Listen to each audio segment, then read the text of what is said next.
everybody, thanks for watching, and before we get into the video, let's take a quick look at the route that we're actually going to cover today. So we are starting and ending at Oberammergau, and we're doing this as a loop. Now the way that I did it is about 18 kilometers in length with about 1,200 meters of elevation gain. Now obviously, if you can just take a quick peek at the map here, you can even zoom out, zoom in, you can see that there's a lot of different trails crisscrossing between a lot of these highlights. So you're basically more than free and more than welcome to tailor this route basically to be as short or long or as easy as difficult as you want to. And I think that's one of the main exciting things about this region, is that you have so much flexibility, and if you want to take on something challenging, you absolutely can. But if you want to just have a relaxed little hike around the mountains and not take on too much elevation gain or technical terrain, that's totally up to you as well. Now, the way that I did the route was starting here at the base and really starting with Kofel as my first peak. So Kofel is that iconic peak in Oberammergau that is on, all kinds of merchandise, t-shirts. You see pictures of it all over the place. It's a really, really wonderful and beautiful peak, and this is the first one we hit right here. So the one thing I do want to say about Kofel though is that this ascent here, right, this little section and maybe even a bit of this ascent is somewhat technical. So there is a section with steel cables that you are welcome to grab onto or even attach a via ferrata set onto. I personally did not bring a via ferrata set. I didn't think it was necessary for me to feel secure. But if that's something that would make you feel a little bit safer and a little bit happier, then by all means, just make sure you bring one if that's the case. And we do show those sections in the video a little bit later on, so you can kind of judge for yourself if it's something that you want. But overall, I would recommend having a certain sense of security and calmness, and maybe even a bit of a head for heights, especially around Kofel. And as we go down this ridge, there are a couple of more peaks that we hit, if we want to, of course. And I will also highlight that there are some steel cable sections there as well. They're not super exposed in my experience and in my opinion, but again, if that's something that you don't have experience with and you would prefer to have a via ferrata set handy, just in case you start to panic a little bit or feel uncomfortable, then by all means, please do bring it. Otherwise, this ridge here on the south side of the map is really the most technical part of the trail, and after we start looping around and coming back, it is very easy grade, not super steep, nothing like that, and mostly it is pretty well maintained hiking trails and or gravel forest roads, so nothing to worry about on the way down. The one thing I do want to highlight too though is that right here at the midpoint there is a wonderful hut that you can stop at and get some food, get some water. Do pay attention to the opening hours obviously and the seasonal closure of the hut, because it's not open 24/7 and it is definitely not open all year round. But it's also a really nice crossroads here. Like I said, if you want to extend your day a little bit and hit some more of these peaks, I mean, there's like 4 or 5 right here that you can hit within, I don't know, less than a kilometer radius of the peak and the turnaround point. So highly recommend it. I personally didn't have time because of my schedule that day, but I absolutely would love to go back and check them out, just because everything else in this area was so beautiful, and I'm sure that there would be just as pretty, if not more. So that's the route that we're going to take a look at.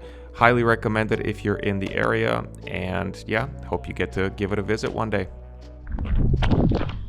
Okay, we're on our way.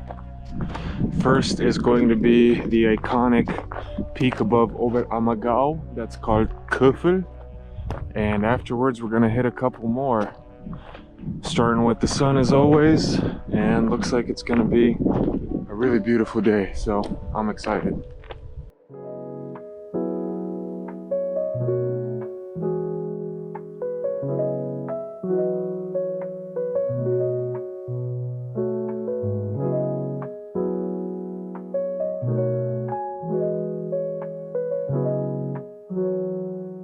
Here we go, we're almost at Kofel. Got a bit of a steel rope situation here, but also an incredible view.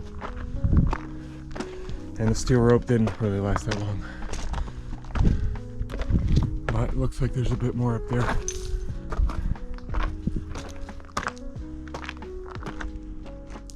Doesn't quite look like it's Klettersteig territory, but also doesn't look completely benign. So let's get to it. So not the easiest terrain, but not via ferrata territory, I wouldn't say. I think if you feel confident in your balance you can definitely do this without a beverages set. We're almost there. Last steps to the iconic Kofel Gipfel. What a view.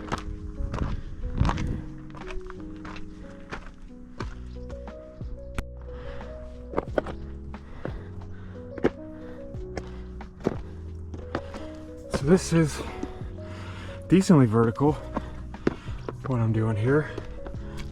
Nothing too challenging, but vertical. There it is. There it is. Holy shit.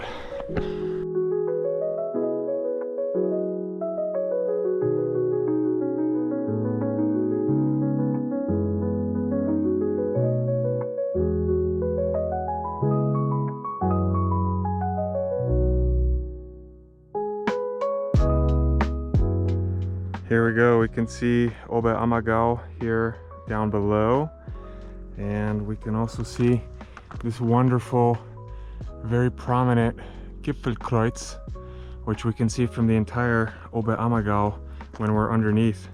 This is so awesome. I've been looking at this peak and this cross for so long, like every time I'm down there in Oberammergau, and now I'm finally here. That's exciting. Oh my goodness.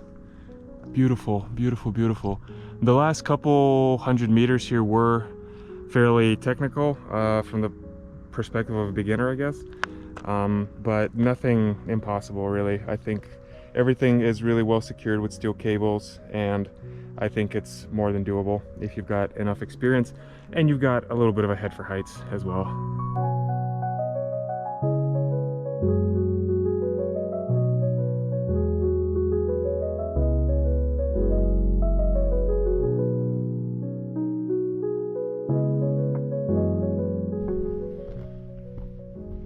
So this isn't really a marked trail, but I see footsteps, I see other signs of people going through, so hopefully we're going the right direction.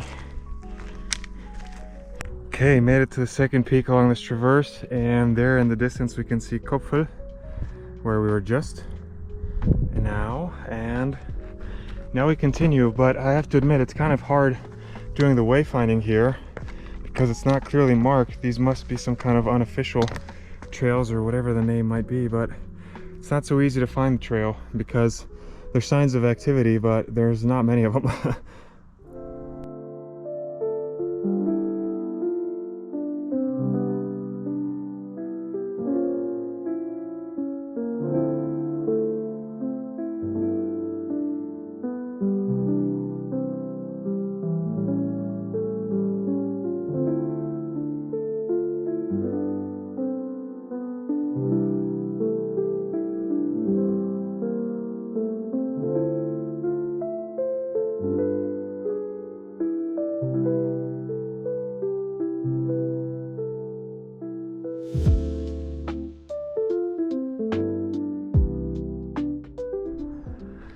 All right, we can see Kofel in the distance, and we're continuing the traverse. Trail's looking a little bit clearer, not a ton though.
And so, as I did mention before, there are a couple more sections with steel cable along the route, but nothing too exposed, nothing too technical. And again, if you feel a little bit more comfortable bringing a Via Ferrata set with you just in case you need it or just in case you want it, then by all means, go ahead. Absolutely nothing wrong with that.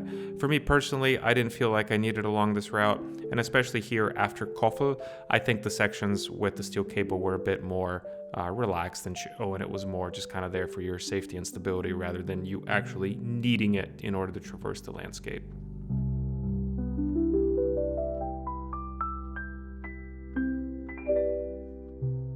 Now, in the top right corner of your screen, you'll see a lovely hut, which I unfortunately forgot to get more footage of. I'm really sorry about that. It is, though, an absolutely lovely place to stop by, get some food, get some beverages, and they even have a lovely little terrace where you can sit outside and just basically enjoy your food, enjoy your drinks, and yeah, take in the views from the valley and the hills and everything else around you, really.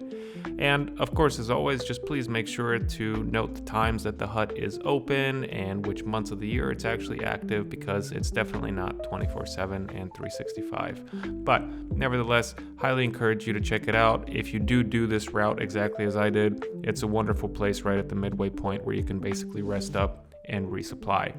And here towards the end, we encounter another hut as well. This one's a bit more, kid-oriented, let's put it this way. So if you're doing this hike with little ones, that also might be something that you want to take note of. Maybe stop by there, or maybe even do this route in reverse and kind of start there, basically, and have something entertaining for the kids before they have to traverse all that interesting and technical terrain.